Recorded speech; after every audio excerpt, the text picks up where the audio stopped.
Kia ora, my name is Adam Hyde. I'm a New Zealander now living in Berlin, and I kind of stumbled into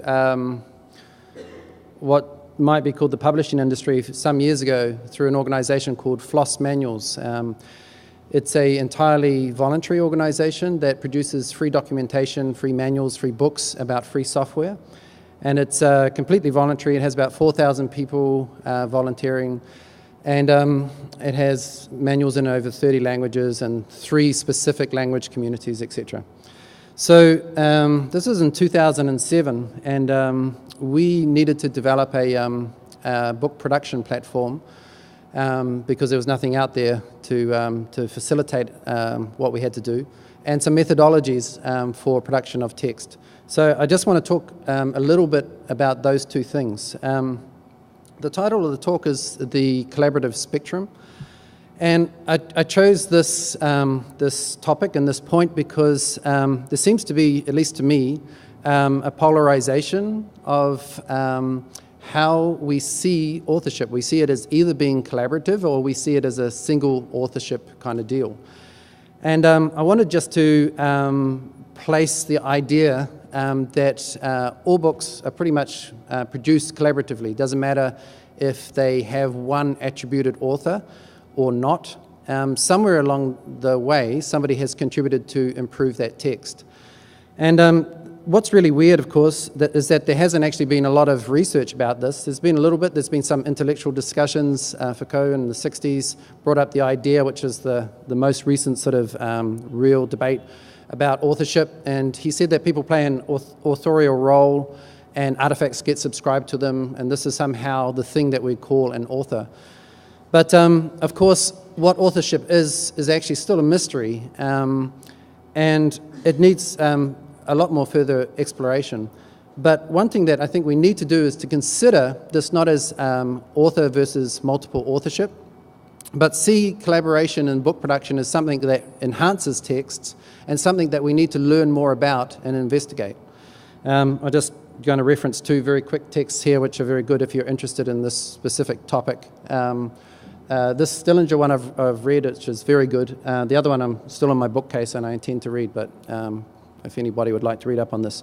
There is not a lot of research in this, but there is a lot of evidence for specific texts to show collaboration in action in texts that we would otherwise consider single-authored works. Mary Shelley's Frankenstein being one obvious example. And also works by Keats where it's been obvious that there's been really very comprehensive collaboration in the synthesis of some of his most famous works. But anyway, so I'm going to talk about collaboration as a necessary part of the book production and publishing process, and something that we should really value. And it's something that can be valued either within the publishing sector with publishers who produce single-authored works, or it can be valued out in the open web, so to speak. We have multiple people collaborating to produce books. So one of the things that we need to fulfill collaboration in this environment are tools to facilitate collaboration.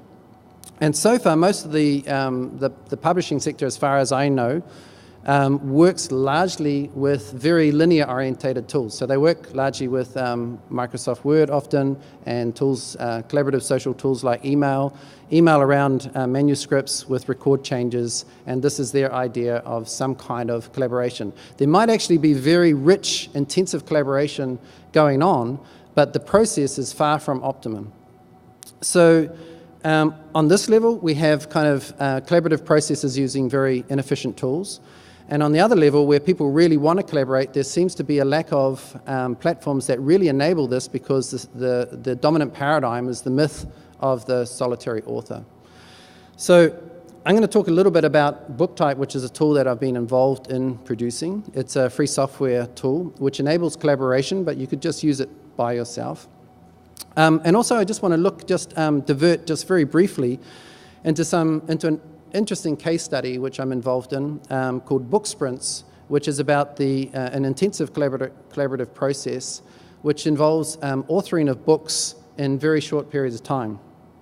So, book sprints are a very intensive social collaborative process for producing a book in between 0 and 5 days. So the idea is you bring 6 to 12 people to a room, generally a nice room in the country somewhere with a big kitchen, and you work together in a very intensive way. There's no pre-production that has been done, and you meet together, you sit around a table, you look at each other eye to eye, and you talk about what is the book that you're just about to produce. And it's a strongly facilitated process. And the first thing you do is you create a table of contents together, you talk about the scope, and then you start writing and producing the book. And in the end of 5 days, you actually have a fully proofed, illustrated, designed book in multiple formats, whether they be EPUB or printed book or whatever you like. So Book Sprints has been around for about 5 years. It came out of Floss Manuals because we needed to generate a lot of content really quickly because there's a lack of free documentation about free software in the world, or there was, no longer. And so we sort of stumbled into this area and started experimenting with it. And we've come up with a lot of methodologies and tricks about how to get people from 0 to book in 5 days. It's very much, you can imagine it like a unconference, if anybody has been to an unconference. A lot of the inspiration comes for this methodology has come from unconferences, which is getting a group of people together without a set agenda, explicit set agenda, and sort of leading them through a process where they can mind map the common space together. It's like that, except for you have at the end a publication. So this is just some photos of some of the people that have been involved in book sprints. They make up a mixture of generally experts and non-experts. We often try and get in the room somebody who is actually the target readership to sit down and tell us whether we're actually creating the book that they understand and that they want. And it's a very sort of analog process. Just an image of mapping out a chapter.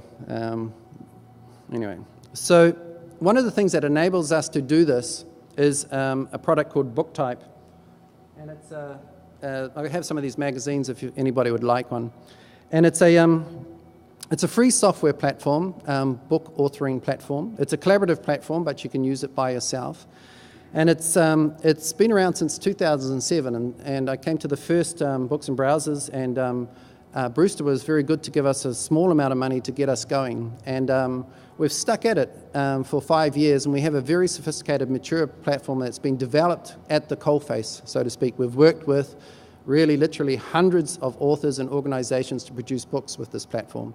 And because it's free software, it means that you can really download it and it's yours, right? You can get the sources, you can get all that hard work we put into it, and then you can apply it to your context. And if you wish to, you can also talk to us for information about how to optimize the platform for your needs, and of course also talk to us about doing development for you if you so wish. But it's standards-based, it's 100% open source, and it's all based on HTML. Been saying for many years that HTML should be the file format for books. It's what we've used from the beginning. It's really heartening to hear that it seems that more people agree with us now than they did 3 or 4 years ago. And I don't see any other document type that's necessary to use. You can do a tremendous amount with HTML. And besides that, it is the network document of our time. And making it the document for books only makes sense. It's been developed from outside the publishing industry. Actually, we have often found it difficult to get acceptance by the publishing industry. We've just built a tool that met the needs of people who wanted to make books. And we see this as a workflow management tool for publishers, should they wish to use it, but also anybody in any organization or by themselves that wishes to produce a book by themselves or collaboratively. This is a really great tool for them. So just a few screenshots of really what it looks like. This is just the default interface, table of contents management. You have version control, output to numerous formats, Mobi, ebook, EPUB, book formatted PDF, screen formatted PDF, templated HTML, and legacy formats going back. If you want to read it on Palm OS, you can do that. It also has version control if you wish to fork books. You can also remix from what you can create a repository. It's a multi-user, multi-book system. So you can actually create groups, etc., but you can create repositories of books through which you can share content. So we often use it for building up books out of 2 or 3 other books, and it can be done in really rapid fire time. It also, you can enable it to be federated, so that you can actually set up multiple instances and share books across platforms. You have complete control on how this is administered, and you also have complete control over how your users join, whether you invite them or you leave it open or whatever. So this is where we're going with the new editor. We work a lot with OER Pub. Kathy at the back there is one of our collaborators. Because we're free software, we can draw a lot of expertise from a lot of sectors. And Kathy and crew are making a really good editor. We have instigated it in our next edition, which will be available in the first quarter of next year, and it's a very easy to use editor. Currently we use a VisiVic editor. We're moving away from that to expose the page to some exciting developments, and I'll show you something about that later. We have fluid book management tools so that you can actually track what's going on with your book. So it's like an issue tracker. I can actually show you some of the stuff. So we just have fluid, if you're familiar with sort of agile tools, if you're a developer, you know, you can create tickets, and it's not intrusive, but it's a nice way for managed books. And we've been working with books in community development and collaborative development for a long time. We understand these kind of nuances, and we're building the tools to meet those needs. And we see, so to speak, a lot of people starting to sort of enter in this area that were currently or previously kind of didn't have the kind of experiences that we had, and the language and the conversations that we're having with regard to these things are starting to become much more interesting.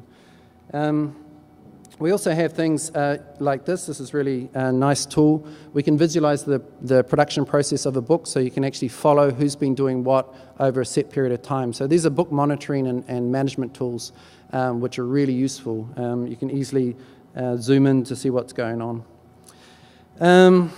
Yeah, so I have a few minutes left.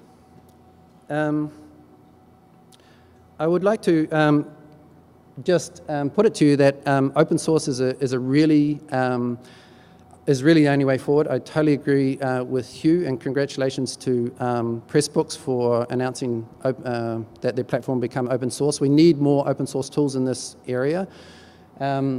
And I think only with this are we really going to see lots of innovation, because there are so many use cases to be met within this area, and one tool will never fit all the needs. So you really need to be able to have an evaluation across a lot of tools, and the only way to really do this is to actually have the ability to know what you're getting. And open source affords you this, because you can actually get the sources and you can ask your technical team to look at it and tell you exactly what's going on. So one thing I'm just going to very briefly do now is just show you one area that we're going, one direction that we're going in. We firmly believe collaborative processes improve efficiency of book production. You can have concurrent editing, illustration, and writing going on. But also, you're able to, you will be able to soon also have concurrent design processes for print, all done within the browser. So this is a book platform that outputs electronic and paper books. But we've recently been doing some really interesting developments which enables you to do book production, print production in the browser. And I just want to show you just a very, very brief prototype of this. I blog for the Tools of Change blog, and I'll be announcing on Monday where you can get those, the sources and everything for this if you're interested in it. But what you can see here is a HTML file. This is just comes straight out of book type raw before it's post-processed to produce book formatted PDF and things. And you can see it's just a plain text file. If I apply, the JavaScripts that we developed, which is called book.js, just have to find the browser again, and I refresh this page, the JavaScript gets applied to this page and it formats the book as a book. So it gives you a table of contents, the front matter, the pagination, header and footer control, everything inside the browser. This is all controlled by CSS. This is all open standards, open technology. You can get this from us and use it tomorrow. And we would really like to collaborate with you to develop these kinds of tools to push the whole publishing industry forward in this area. And we also, if you have a need for tools, this tool or others like it, then you can talk to us, because we are involved in a lot of communities that have a lot of expertise, and we can build the customized solution that you need. So just so you understand what's going on here, this allows you to do one-to-one design in the browser. So what you see in the browser here is reflowed text across what looks like pages, and then when you output it through our open source renderer, you get the same thing as book formatted PDF, which you can then take to a printer and get printed. So you can see that, and I firmly believe that the whole design processes for book production, paper book production, are moving to the browser. And this, together with in-browser design of ebooks, really means we can have concurrent synchronous processes across the entire workflow. Thank you.